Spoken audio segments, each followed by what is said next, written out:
teman-teman semua. Selamat datang di podcast hari ini. Bareng aku Rizky dan aku Ridho Saputra. Kita akan ngobrol santai nih. Jadi apa yang kita akan bahas pada kali ini? Oh baik, untuk topik kali ini kita akan bahas fungsi pendidikan Islam. Fungsi pendidikan Islam ya? Iya. Jangan keburu mikir bakal kaku ya. Kita bakal bahas dengan cara yang ringan, kayak ngobrol biasa aja sambil kayak kopi. Iya, ya, santai saja. Jadi buat kaum rebahan yang lagi rebahan di kamarnya nih sambil nontonin kami, nah ini pas banget buat nemenin waktu santai kamu. Jadi gini tuh, kalau ngomongin pendidikan Islam, kebanyakan orang kan masuk mikirnya tentang pelajaran PAI di sekolah. Itu menurutmu bagaimana itu? Iya, setuju Ki. Padahal kan nggak sesempit itu ya pelajaran pendidikan Islam ini kan. Nah, pendidikan Islam tuh sistemnya ngajarin kita itu gimana caranya untuk kita sesuai hidup dengan nilai-nilai Islam. Bukan cuma tahu teorinya aja, kayak kita cuma belajar doang, tahu teorinya aja setelah itu hilang gitu kan. Tapi juga kita itu bisa ngerasain dan menjalani kehidupan kita sehari-hari juga Ki. Setuju banget, karena setiap manusia itu lahir dengan potensi, bisa dididik dan juga mendidik orang lain. Nah, dalam pendidikan Islam, potensi itu diarahkan supaya manusia bisa menjadi khalifah di bumi. Nah, benar banget tuh Ki. Aku setuju kali tuh. Dan jangan lupa pula, guru PAI itu punya peran penting banget di situ. Mereka bukan cuma ngajar di kelas, tapi juga jadi contoh pembimbing bagi siswa-siswanya dan murid-muridnya di kelas juga. Itu jadi contoh juga itu Ki. Boleh diminum dulu? Oke. Makasih ya. Ini siapa yang buat Ki? Ini ada kerumunan. Makasih. Enak kali ini. Pasti. Ini masuk topik. Iya. Sekarang coba kita bahas sedikit ya. Apa sih sebenarnya pendidikan Islam itu menurut para ahli? Ini menarik Ki. Saya suka nih. Menurut Al-Syaibani mungkin ya Ki ya. Yang saya ingat itu menurut Al-Syaibani, pendidikan Islam itu proses buat mengubah perilaku peserta didik supaya bisa hidup lebih baik Ki. Baik secara pribadi, sosial, maupun terhadap lingkungannya Ki. Jadi itu tidak hanya mencakup teorinya saja. Jadi itu bisa menerapkan kita untuk menjadi pribadi yang lebih baik ke depannya gitu Ki. Belajar agama itu perlu. Keren tuh. Nih ada nih kalau kata Muhammad Fadil Al-Jamali, pendidikan Islam itu usaha buat ngajak peserta didik hidup lebih dinamis, berdasarkan nilai-nilai yang tinggi dan kehidupan yang mulia. Jadi intinya pendidikan Islam itu harus bikin hidup kita lebih bermakna, bukan malah membatasi. Iya Ki. Jadi banyak sekali orang yang membatasi pendidikan Islam ini. Kayak dia tuh ya udahlah gitu kan, nggak mau diteruskannya lagi karena dia udah belajar. Saya dulu sudah belajar Pak gitu kan, nggak mau diteruskannya lagi. Jadi kalau Ahmad Derimba dia bilang pendidikan Islam itu bimbingan sadar buat membentuk kepribadian utama kita. Istilahnya itu menjadi insan kamil, ya kan? Menjadi insan kamil alias manusia yang sempurna lahir batin. Maksudnya itu kita selalu memperbaiki diri lah walaupun kita selalu berbuat maksiat di luar gitu lah. Iya gitu. Ini ada lagi nih, dan Ahmad Tafsir juga bilang pendidikan Islam itu bimbingan supaya seseorang bisa berkembang maksimal sesuai ajaran Islam. Ini menarik. Kalau disimpulkan itu di pendidikan Islam itu prosesnya sangat panjang gitu. Yang panjang, Ya, panjang dan juga itu lebih bermakna kalau misalnya kita terus mempelajari pendidikan Islam itu sendiri. Bukan hanya kita tuh mempelajari dunia terus-menerus, kita harus juga menyeimbangkan kan. Jadi buat membantu manusia yang beriman itu kita harus berilmu dan beramal mulia juga. Jangan sesuai maksimal dengan sesuai ajaran Islam lah. Dan semua itu nggak ada yang instan Ki ya. Mie goreng sedang aja yang katanya instan itu nggak instan Ki. Iya, Semua itu nggak ada yang instan kan. Tapi prosesnya itu Ki yang buat kita itu menjadi lebih baik. Oke, sekarang di bagian seru nih, fungsi pendidikan Islam. Nah, fungsi pendidikan Islam itu secara mikro ini pendidikan Islam tuh berfungsi buat menanamkan nilai-nilai ilahi dalam diri kita. selalu ingat Tuhan. Jadi oh, kita mau melakukan kesalahan ini, kita selalu ingat oh janganlah, sebaiknya tidak boleh. Jadi kita tetap ingat Tuhan terus. Jadi kita ini bisa hidup sesuai dengan prinsip agama gitu. Bukan cuma ngomong tapi benar-benar ngejalanin dianya gitu. Kayak jangan lakuin inilah, tapi kan ya udahlah terusin aja lah katanya kan. Aduh, itu nggak termasuk itu sih. Masih belum bisa itu memperbaiki, harus terus belajar, harus introspeksi diri terus. Nah, ini konsepnya dia berpikir kalau kita maksiat bisa tobat lagi aja kok. Iya, begitu di yang tidak boleh diteruskan sekarang ini. Nah ini kalau secara makro nih pendidikan Islam itu jadi sangat pewarisan budaya dan identitas umat. Dalam pendidikan, nilai-nilai Islam bisa terus hidup dan turun ke generasi setelah kita. Jadi pendidikan Islam itu bukan hanya maksudnya lingkup pelajaran fikih itu, tapi ada pewarisan budaya. Contoh Hajrah itu termasuk bagaimana cara kita melestarikan Islam. Pendidikan Islam itu lewat apa? Syair-syair. Hajrah itu Ya, itu dan juga pengajian kitab itu juga. Iya. Jadi kalau mau dirinci nih kan, fungsi pendidikan Islam itu ada berapa ya?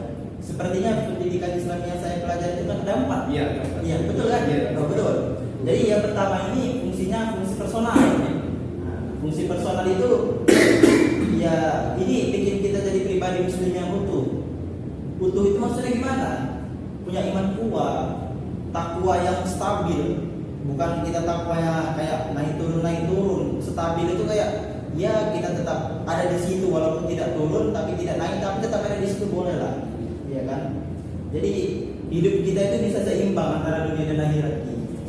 Itu fungsi personal yang utama. Ya, dan terus yang kedua ini fungsi sosial. Dalam pendidikan Islam kita belajar mengenai diri sendiri, sebagai alam dan sadar akan kebesaran Allah.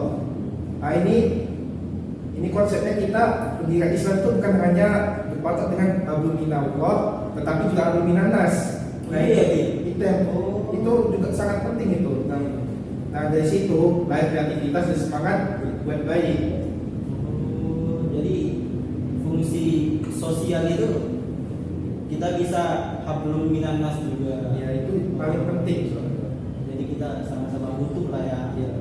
Dan yang ketiga ini fungsi kultural nih, yang kita sangat berpengaruh di era modern sekarang ini kan. Zaman ini sudah semakin berkembang nih. Walaupun pendidikan Islam ini sudah sangat monoton ya, bisa dibilang monoton, tapi pembelajarannya itu yang harus kita upgrade terus. Sistem pembelajarannya. Fungsi kultural itu penting banget nih di zaman sekarang ini, khususnya zaman modern kayak sekarang ini kan. Jadi pendidikan Islam itu jadi cara buat transfer nilai budaya dan mengembangkan sumber daya manusia kita. Fungsi kultural itu kayak kita tetap mengingat terus kepada kebaikan, walaupun itu hanya kecil sekali, seperti kita bersedekah setiap harinya, membuat kebaikan selama 5 menit boleh lah kalau kita tuh melakukan kebaikan terus. Entah itu kita mengaji, murojaah, ya kan bisa. Itu fungsi kultural kita itu, walaupun itu kita menjadi kebiasaan, itu akan menjadi kebiasaan terus-menerus yang baik gitu. Jadi kita tetap maju nggak kehilangan identitas kita sebagai umat muslim juga. Ini yang terakhir nih, Apa itu Ki?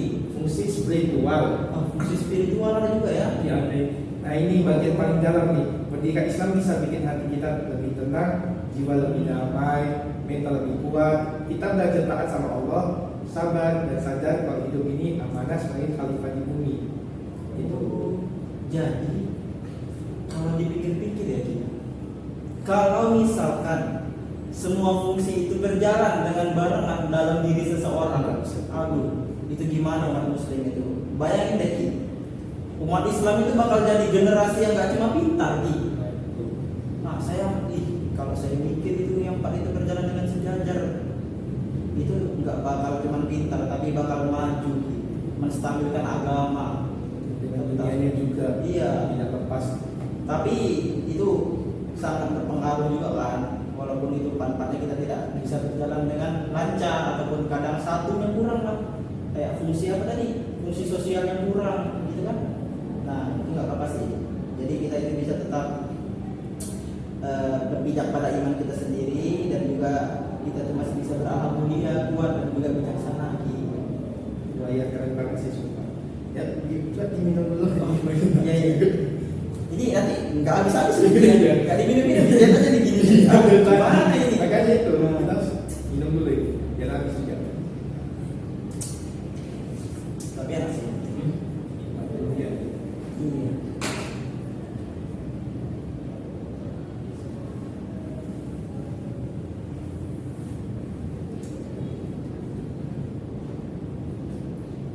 Jadi untuk materi kali ini kok mau disimpul itu gimana sih?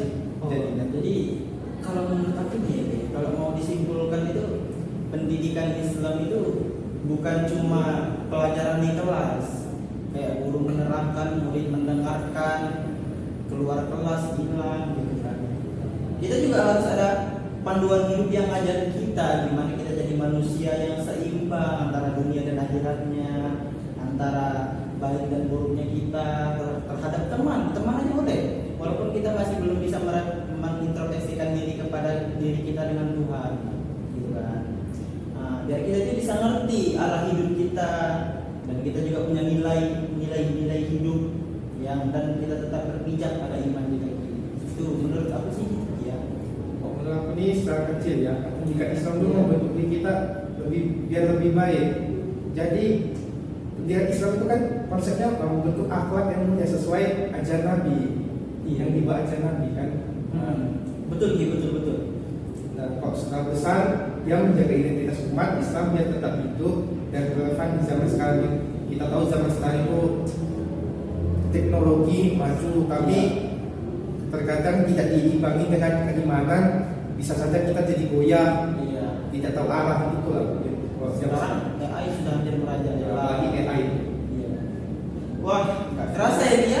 Iya. Penjelasan kita sepanjang ini, aduh, udah berapa menit aja kita ini di sini ya, sambil ngobrol-ngobrol, minum, ya seru banget kita bahas topik ini.